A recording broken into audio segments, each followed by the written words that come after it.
And I said this earlier, but I want to make sure that people who are just tuning in know this. But Matt Taibbi and I had on Daniel Ellsberg on Useful Idiots last week. And, there are people out there who like to distinguish between Ellsberg and WikiLeaks, Snowden, and Manning and Assange. And they're,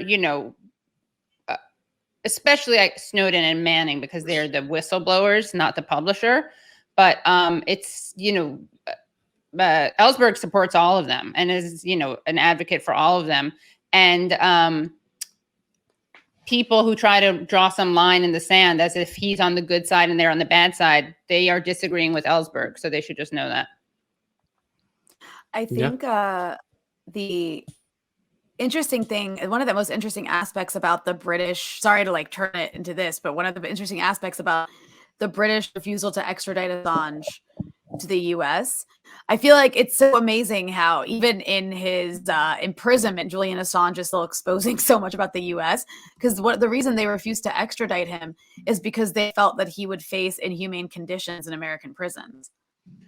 And that says so much, because you were just talking about the way Chelsea Manning was treated. And Julian Assange would be subjected, I believe, to much worse than that, actually, if he were to end up in a US prison.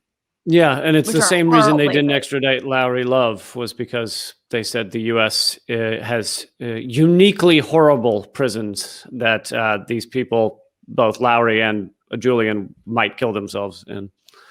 Yeah, they will push you to suicide. I mean, U.S. prisons are we talk about the U.S. State Department likes to talk about inhumane conditions in other countries and how they treat people. But, the fact of the matter is we have the largest prison population in the world. Number one! Per capita.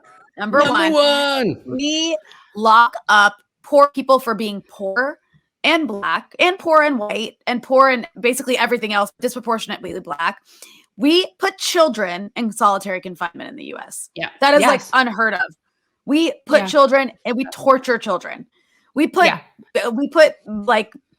people in for-profit prisons. We have prisoners do labor for free. We have them fight. Well, I can top Florida being number one on this. Florida's number one.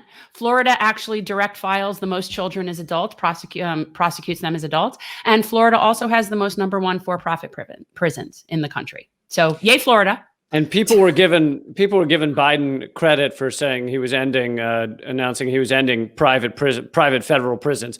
That accounts for something like 0.06% of prisoners in the U.S. So although it's better than not doing it, let's not jump up and down and act like it's the end of the U.S. prison state.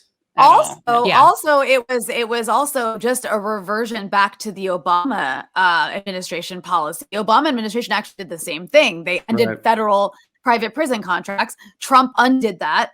So Biden got credit for just going back to the status quo, basically. But also, most private prisons are actually state-run. So it didn't even count for the majority of people held in private prisons. State-run, which is what Jen was just alluding to about Florida being the number one place for private prisons.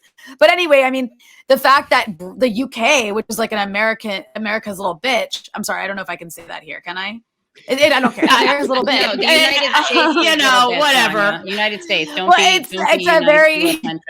It's a very submissive state to the U.S. And the fact that even they were like, "Ooh, your prisons, we can't." No, I mean, it's interesting how even in his lowest point, where his life is being destroyed, Julian Assange's existence is still exposing America in so many embarrassing ways. True. Yeah, because the conditions weren't great at Belmarsh. I mean, the conditions were pretty bad there, but they were like, it's bad here, but sheesh, US, we can't do that. What does that say? What does that say? That he's freezing, starving, being alienated from his legal counsel, and yet they're scared to send him here.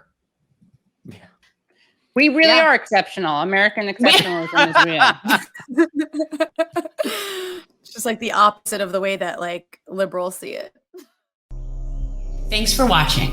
If you want to support our mission to transform politics into service, please like this video, subscribe, follow us on social media, and consider joining our Patreon, where you'll get early access to our interviews as well as other exclusive content. Links are in the description. Peace out.